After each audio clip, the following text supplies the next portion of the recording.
Namo tassa bhagavato arahato samma sambuddhassa.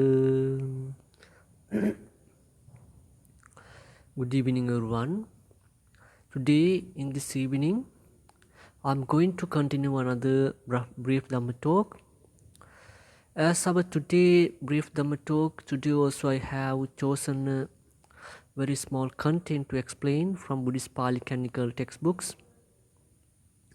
As I mentioned, this is a very small content, but through this content, through this discourse, Buddha has introduced four types of pleasures, four types of happinesses that every individual should receive within their day-to-day life. According to this discourse, if they are able to reach to these happinesses or pleasures, definitely they can lead a very happy and more consoled life. On the other hand, if they are unable to reach to these happinesses within their day-to-day life, definitely they are living in a very unhappy, more stressful life.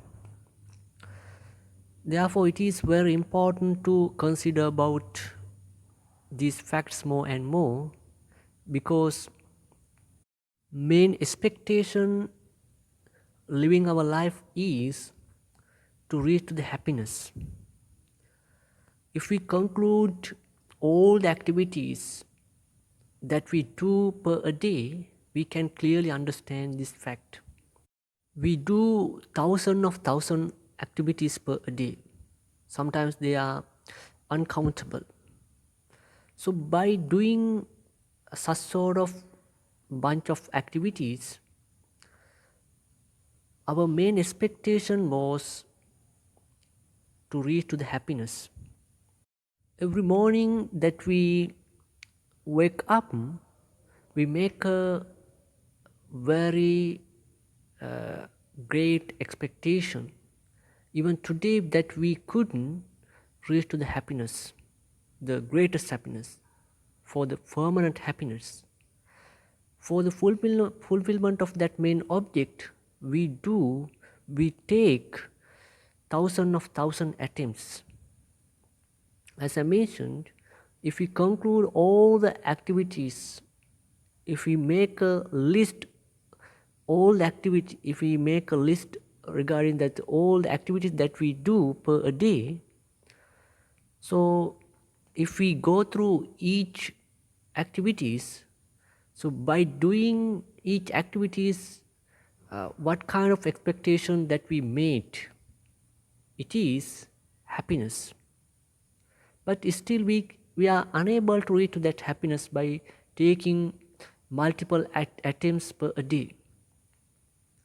Because another fact we can understand through this conclusion, what is that?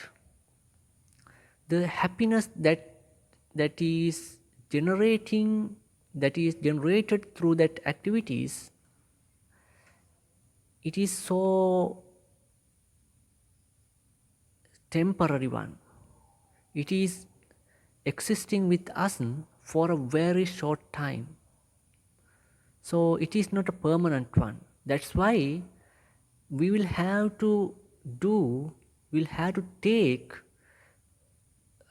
multiple attempts to reach to that happiness, because one after one, because the happiness is existing with us, that is generated through that activities. It is existing with us for a very short time. It is so temporary one. It is not an impermanent one. It is not a permanent one actually. So it is so impermanent. So that expectation still we have with us. It is one day that we are able to reach to the great happiness, the permanent happiness. But sometimes it may be a only expectation, because we are living our life for a long time.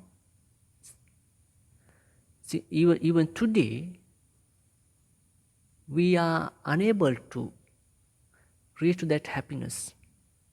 But if we can focus our attention towards these particular happinesses that Lord Buddha has introduced through this discourse, definitely we are still managed to leading a happy and more console life persistently.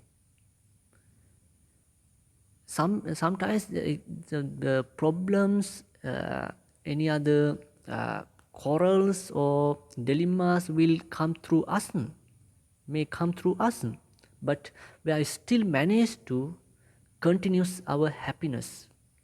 We still manage to make a great consolation through these activities to our life. So therefore, as I mentioned, it is very important to consider about these happinesses more and more that Buddha has pointed out through this discourse. Okay, let's proceed with the discourse. As I mentioned, this is a very small content. This has been named as the discourse of debtlessness. When Buddha was preaching this discourse, he was dwelling at the monastery of the Anathapindika, while one day devotee Anathapindika went to meet Buddha. After going down there, he first of all paid his homage, respect to Buddha, and sat down in front of Buddha on the floor. That is our tradition that we follow for a long time. We never sit with our elders, particularly our teachers, with the Buddhist monks, our parents, sometimes with our grandparents, other elder peoples who deserve some respects. So we never sit with our elders in a parallel seat. So we always take a very lower seat than them. So, however, by following the same tradition, the devotee Anathapindika also sat down in front of Buddha on the floor. Then Buddha directly addressed to him. Buddha said to him, "Dear devotee, there are 4 types of pleasures are found that every individual should receive within their day-to-day life." What are those 4 types of pleasures? The first one is the pleasure of receiving or having wealth. The second one is the happiness of the enjoyment or consuming wealth. Third one is the happiness of pleasure of debtlessness. As the last one, the happiness of faultless or blameless. These are the 4 types of pleasures that are found that every individual should receive within their day-to-day life if they want to lead a happy and more console life.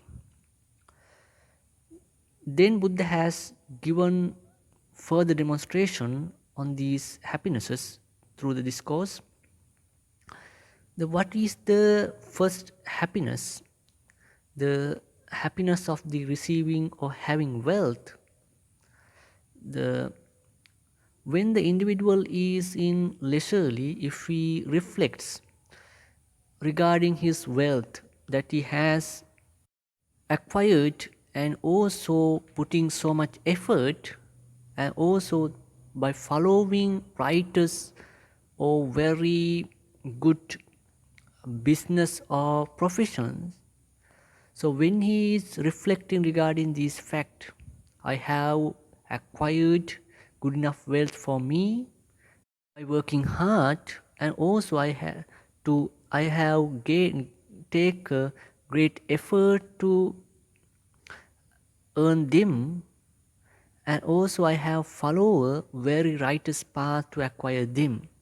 So when he is reflecting, commemorating regarding these facts, so when he realizes that his wealth and the path that he has followed to acquire them is very pure, so he will be filling with so much happiness, so much pleasures.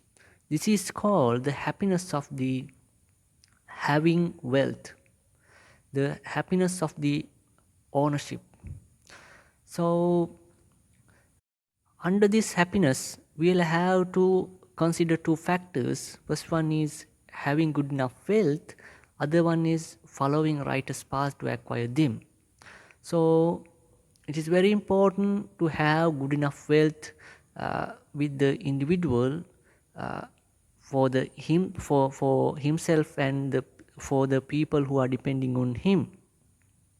if if the individual has no sort of wealth with him, so he is living in a very stressful life. He will have to think repeatedly how he is able to fulfill his uh, wants and needs. So when he is feeling with such sort of thoughts every fraction of second, so he is leading a very unhappy, more stressful, depression life. So on the other hand, if he has acquired good enough wealth for him by working hard, so by putting so much effort, so it gains so much relief to him. So only the people who have great courageous with them, who has get a very good determination, so only that people can acquire wealth uh, good enoughly. Lazy people cannot earn such sort of money for them. So therefore, the individual should be a very courageous person. He should be a well determined person. He shouldn't be a lazy one. So on the other hand, before going to acquire wealth, the individual should consider the path. So that what type of path, what type of business, what type of profession that he is doing to acquire wealth. So he should consider whether it is righteous one or unrighteous one. If he is realizing that he is trying to acquire wealth by following unrighteous path, so he should give up it and try to find out the righteous path or profession or business to acquire wealth. So individual should always follow a righteous path, follow a righteous business to acquire wealth. It is the second fact that we have to consider under this happiness. So if the individual is able to fulfill these two factors, first one is having good enough wealth for him and for the people who are depending on him, for his family, and also if he is able to follow a righteous path or profession to acquire wealth, so when he is commemorating regarding these two factors, when he is realizing the fact that his wealth is so pure, so legal, so he will be feeling with so much pleasure. He will be feeling with so much happiness. This is called the happiness of the having wealth. Secondly, the happiness of the enjoyment, the happiness of the consuming wealth. What is the happiness of consuming wealth? When the individual is in leisurely, if he is reflecting, if he reflects the how he has the fact that how he has consumed wealth, how he has spent his wealth that he has acquired by following righteous path, by putting so much effort. So if he realizes that he has consumed his wealth very wisely, any cent of his wealth hasn't been wasted, and also using part of his wealth, he has done meritful activities, when he is reflecting, when he is commemorating regarding these facts, he will be filling with so much happiness. This is called the happiness of the consuming wealth or enjoyment. Under this happiness also, we will have to consider two factors. First one is the consuming wealth in wisely, and other fact is using part of wealth to do meritful activities. These two factors should be considered under this happiness. So most of people have no, even in with the educated people, the very first fact, the consuming wealth wisely. For that, the every individual have with them very good wealth management, money management. If they have no such sort of wealth management with them, so when after consuming their wealth, if they are reflecting regarding that fact, that how they have consumed wealth, so definitely immediately they will understand that some part of their wealth has been wasted. So when they are realizing this fact, so they will be unhappy on that. They will be so feeling with so sadful thoughts. So therefore we should consume our wealth very wisely. Other fact is the using part of wealth we should generate, we should do meritful activities to generate merits for us, because merit is very important for us, because we always believe in karma phenomena.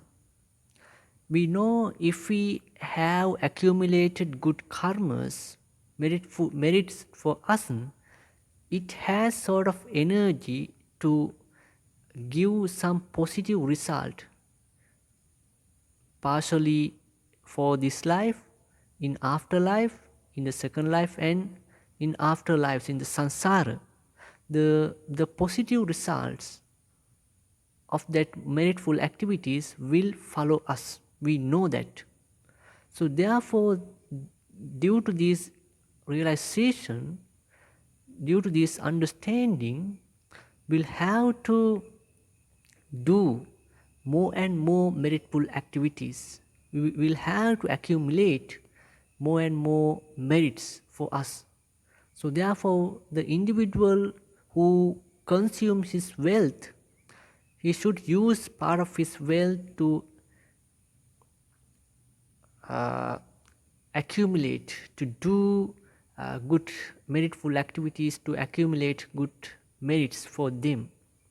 On the other hand, when the individual is going to consume his wealth, he always consider what type of income that has with him. He shouldn't go over. He shouldn't overgoing his expenses than the income. If it is going beyond that, he will have to take debts, and for like these problems that may come through him. On the other hand, he shouldn't spend all the wealth that he has acquired. He should save some wealth, part of his wealth, for the future emergencies. So only the people can happy with regarding the fact that the consuming wealth, if he is able to consume wealth wisely, if he is realizing fact that any of his wealth, any of sense of his wealth hasn't been wasted, and also using part of his wealth he has accumulated, he has done very good meritful activities, So only that people can happy with the consuming wealth. So this is called the happiness of the consuming wealth, the happiness of the enjoyment. So the thirdly, what is the happiness of the debtlessness? So debt free. So individuals should lead a debt free life. So if the individual is unable to fulfill about two factors, to having good enough wealth, to uh, to having wealth, a very good wealth management with, so only that people will have to take debt from others, to take loan from others. So if they are taking whether a big amount or a small amount of or debt from others, loan from others, so he will have to always think about that how are they able to pay off those bills and debts. So when they are reflecting regarding these facts, when like these thoughts always come through his mind, so he will be feeling with so much unhappy, stressful feeling. He is leading a very unhappy life, stressful life. So it is completely opposite for the happiness. Therefore, leading a debt-free life is very important because it gains so much relief, so much consolation to the individual. On the other hand, in nowadays, people sometimes even try to commit suicide themselves due to uh, inability to find out a way to pay off their bills, pay off their debts uh, to others that they have get from others. So it is so sad, it is so unfortunate. So people take loan from others unwisely without thinking twice. So therefore, before going to taking debts or loan from others, we'll have to think about it twice. Or we should be very wise on that fact. Hence, individual always try to lead a debt-free life. It is gaining so much reliefful, so much consolation feeling towards him. He will be feeling with so much happiness, so much pleasure when he is reflecting regarding his death-free life. So this is called the happiness of the debtlessness, the happiness of the death-free. So this is the third happiness. As the last happiness, what is that? The happiness of the faultless or blameless. So when the individual is in leisurely, if he is reflecting regarding his life that he has spent for a long time, if he is realizing fact that he has led a very faultless, blameless life for a long time, he hasn't done anything wrong from his physical body, from his verbal activities, as his mental activities. So he hasn't done anything wrong to his parents, to his wives and his children, to the society. When he is reflecting regarding this facts, regarding his blamelessness, regarding his faultlessness, regarding his pureness, so he will be filling with so much happiness. This is called the happiness of the faultless or blameless. Therefore, leading a virtuous life is very important because it gains when the individual is reflects regarding his life, regarding his blamelessness. So he will be feeling with so much happiness. The he will never hit the frustration thought or guilt feeling to his mind. So therefore, on the other hand, when the individual is reflecting his life that he has spent for a long time, if he realizes that he has led a very unvirtuous life, that he has done so much bad things towards to his parents, he has uh, acted towards his parents very rudely, he hasn't looked after his parents very well, and he has done very wrong things to his wife, so to his children, he has done so many illegal things towards the society.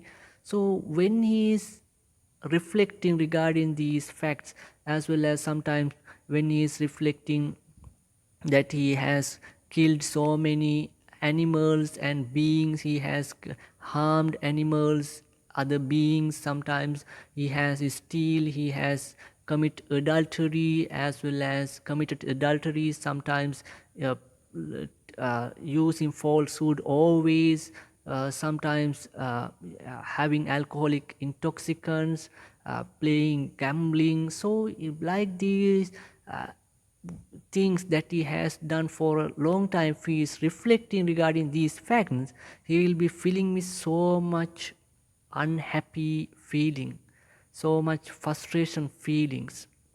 So he will be left with him sort of guilty feelings with him. They are completely opposite for the happiness. So he will be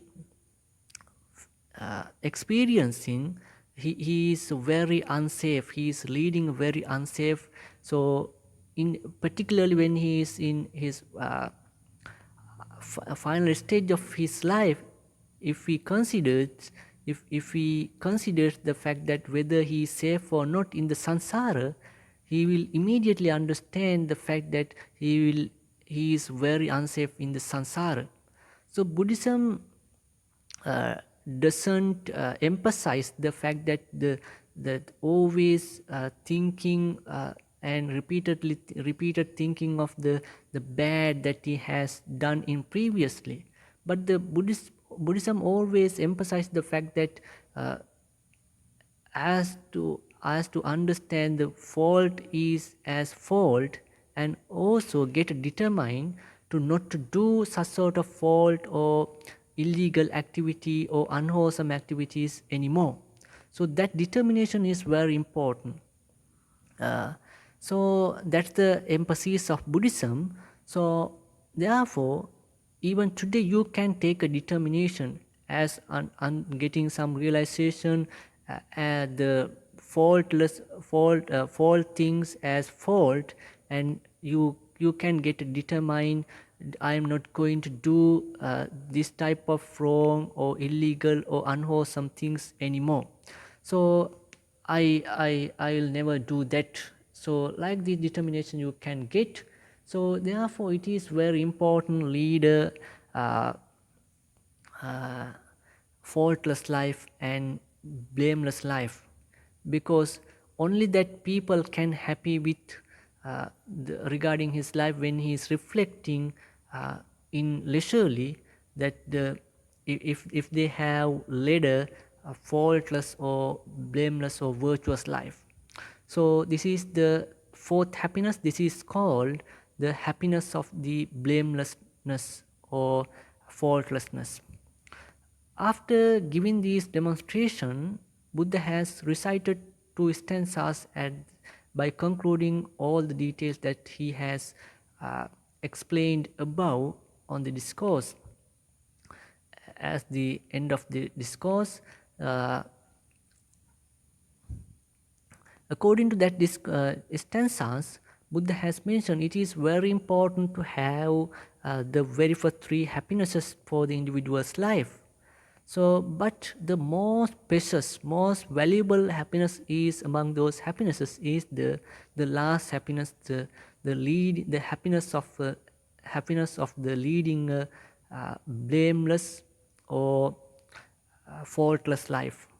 So this is the uh, demonstration. This is the content. Now I'm going to wind up this talk. Try to grab something positive things for your life. So from this explanation, so thank you for listening. Have a nice day. Let's try sadhu, sadhu, sadhu, sadhu.